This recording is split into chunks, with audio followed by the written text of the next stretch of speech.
আল্লাহ রাব্বুল আলামিন সূরাতুত তিনের মধ্যে চারটা কসম আল্লাহ তাআলা করেছেন।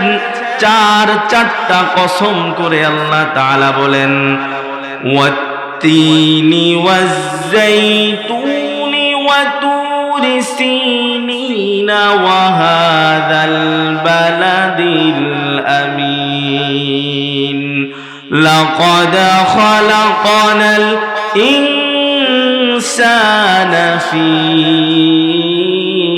আহসানি তাকওয়িম। চারটা কসম করে আল্লাহ তাআলা বলেন, আমি পৃথিবীতে মানুষকে সুন্দর করে বানাইলাম।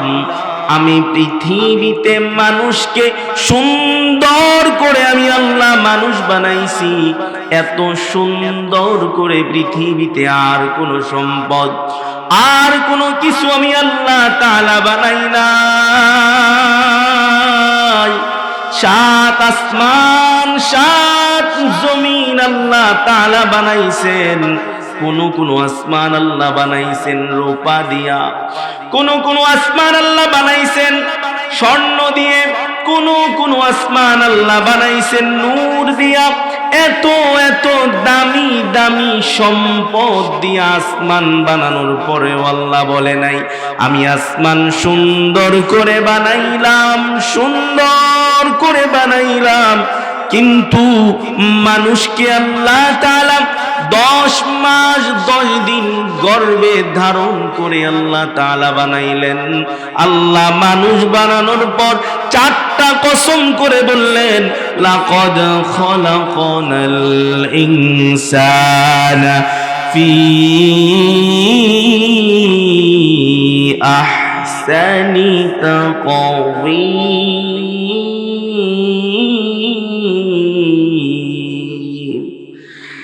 4টা কসম করে আল্লাহ বললেন, আমি মানুষকে সুন্দর করে বানাইছি, সুন্দর করে বানাইছি।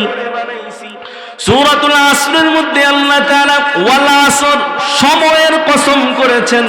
সময়টা এটা দামি সম্পদ। 4টা জিনিসের কসম যে করছেন। 1 নাম্বার ওয়াত-তিন, 3 ফলের কসম, ওয়াজ-যাইতুন, যাইতুনের কসম, ওয়া তুরি সিনিন, সিনাই পর্বতের কসম, ওয়া হাযাল বালাদিল আমিন।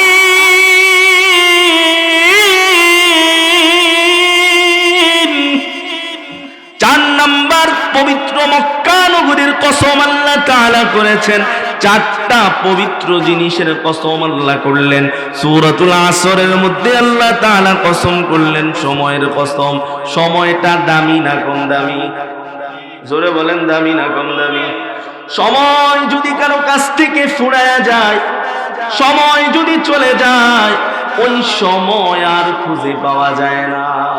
পাওয়া যায় নাকি? এই বুড়া বাবারা, একটা সময় আপনিও আমার মতো যুবক ছিলেন, আমার মতো তরুণ। এখনো চাইলে কি আপনি আমার মতো হতে পারবেন? জোরে বলেন, পারবেন না। মানুষের বয়স বাড়ে, হায়াত কমে, ঠিক কিনা? বয়স বাড়ে, হায়াত কমে। এজন্য আল্লাহ তাআলা সময়ের কসম করেছেন, সময়ের কসম। আল্লাহর গোলাম, সূরাতুদ দুহার মধ্যে আল্লাহ তাআলা চমৎকার 2টা কসম করলেন। সূরাতুদ দুহা আল্লাহ তাআলা নাযিল করেছেন। প্রত্যেকটা আয়াত, প্রত্যেকটা সূরা যখন হযরত জিবরাইল রাসূলুল্লাহর কাছে নিয়ে এসেছে, প্রত্যেকটা আয়াত নাজিলের যে প্রেক্ষাপট, ওই প্রেক্ষাপটকে বলা হয় শানে নুজুল। কি বলা হয়? জোরে বলেন। প্রত্যেকটা আয়াত নাজিলের এক একটা প্রেক্ষাপট আছে। প্রত্যেকটা আয়াত নাজিলের এক একটা প্রেক্ষাপট আছে। কিন্তু যদিও আয়াতটা নাজিল হয়েছে রাসূলুল্লাহ সাল্লাল্লাহু আলাইহি ওয়াসাল্লামের কোনো ঘটনাকে কেন্দ্র করে, কিন্তু এই আয়াতের আবেদন আল্লাহ তাআলা কিয়ামত পর্যন্ত জারি রাখবেন। যতদিন পর্যন্ত কিয়ামত না হবে, ততদিন পর্যন্ত এই আয়াতের বিধান চলমান থাকবে। সুবহানাল্লাহ। নয়ানগরে কোনো সুবহানাল্লাহ আসেনি? মনে হয়তো নাই। সুবহানাল্লাহ তো আমি একলা কইলাম। কোরআনুল কারীমের মুআজিজা, আল্লাহ তাআলা দীর্ঘ 23টি বছর পর্যন্ত কোরআন নাজিল করেছেন। একটু একটু